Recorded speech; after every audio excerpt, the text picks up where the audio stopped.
Бала цифрлық платформасында ат спорт бағдарламасымен ашылған Сабина балалар шығармашылық орталығының 1 маусым балаларды қорғау күніне арналған көрмемен қоса концерттік бағдарлама көпшілік назарына ұсынылды. Аталған мекемеде бірнеше үйірме жұмыс жасайды: қолөнер, сурет, мәнерлеп оқу, би, тоқу. Аталған шарада әннен шашу шашып, мың бұралған бишілер өз өнерін паш етті. Шара шымылдығын Сабрина би тобы ашып берді.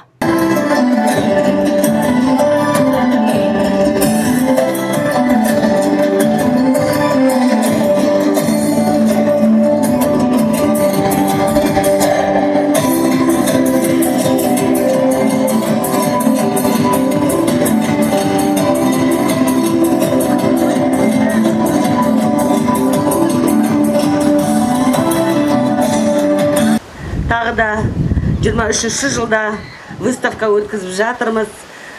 Арт спорт деген программамен бұл жерде бірнеше мектептер бүгін қосылып жатыр. Бәріміз біргеміз біз.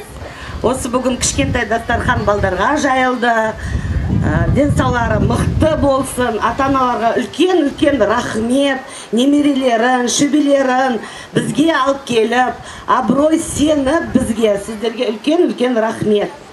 Бүгін мына балдар выставканың отчетін беріп жатыр. Ата-аналарға не үйреніп жатыр, қай би үйренді, қандай тақпақ үйретті, соны сіздерді құрметтіп шақырып отырмыз. Бағдарлама кезеңдері мен концерттік номерлер бір-бірімен үлкен үйлесімділікпен ұштасып жатты. Әсем ән мен күй, мың бұралған би, көңілді балалар бүгінгі кештің көркін ашып тұрды.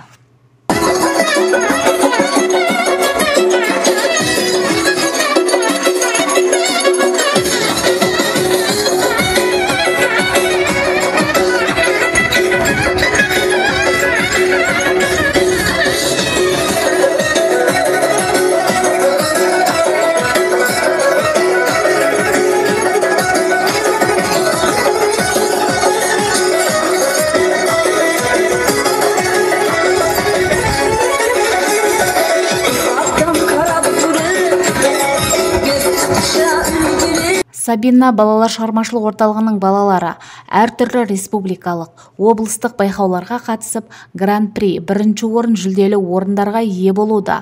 Осы уақытқа дейін өз шеберлігі мен өнерінің арқасында көзге түскен балалар марапатталып, құрмет қошеметке бөленді.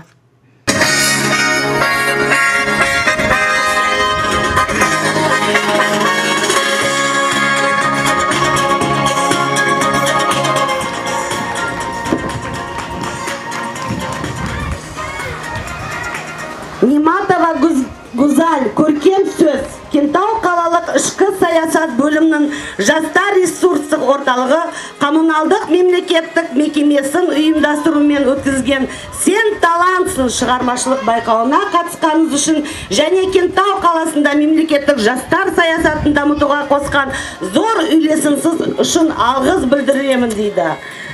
Кентау қаладан алғыс хат біздің қызымыз алып отыр. Ниматова Гузаль, көркем сөз.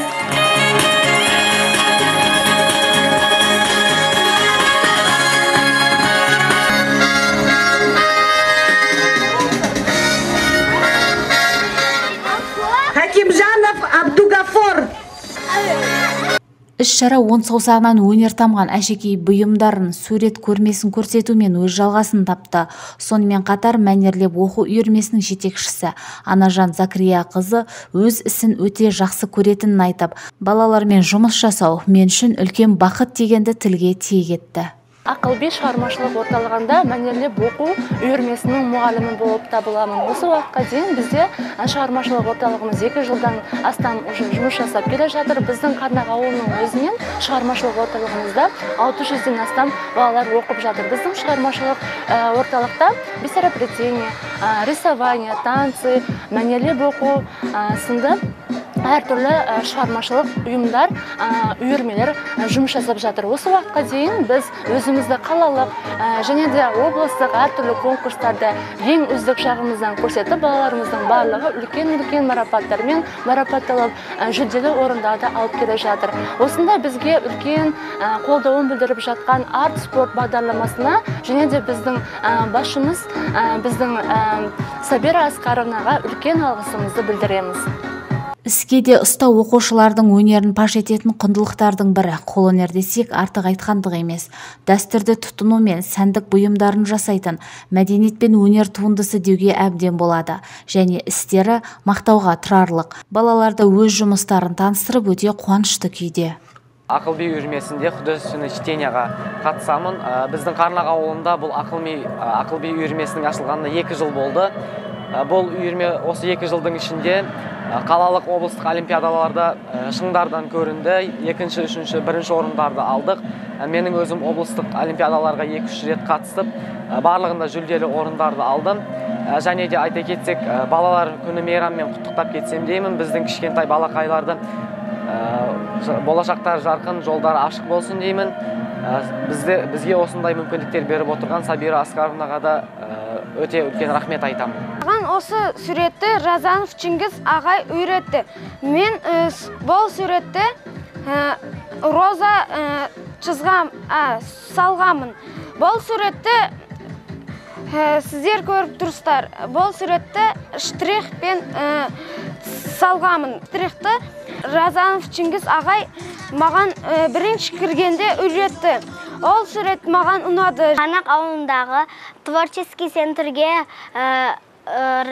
сурет үйренуге келемін. Ол жерде бізге әртүрлі тастарға, холсқа, тақтаға салуға мүмкін болады. Ол жерде бізге Дулназа Хасановна апайымыз үйретеді. Мен кеше Түркістан облысына барып, холсқа менің туған жерім отаным туралы холсқа сурет салдым. Мен Дулназа Хасановнаға, директорге Сабира Аскаровнаға үлкен рахметімді айтамын. Ата-аналар жоғарыдағы концерттік бағдарламаға балаларының қатысуына демеушілік еткен мекеме ұжымына алғыстарын білдірді. Сонымен қатар аталған шарада ең кереметі балалар өз қолдарынан шыққан киім үлгілерін көрсетті. Өздерінің жұмыстарын ұсынған балалардың қуаныштарында шек жоқ.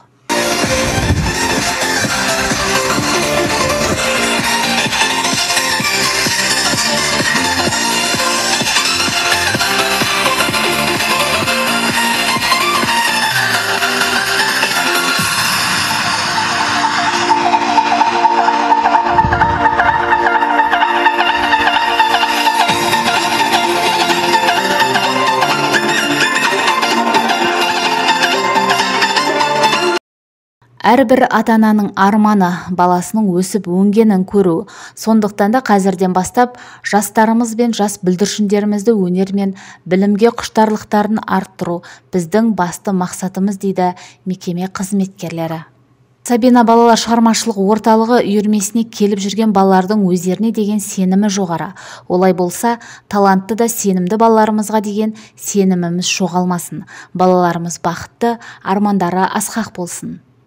Маржан Бекжігітқызы, Берхан Бейсеитов, Тұран, Түркістан.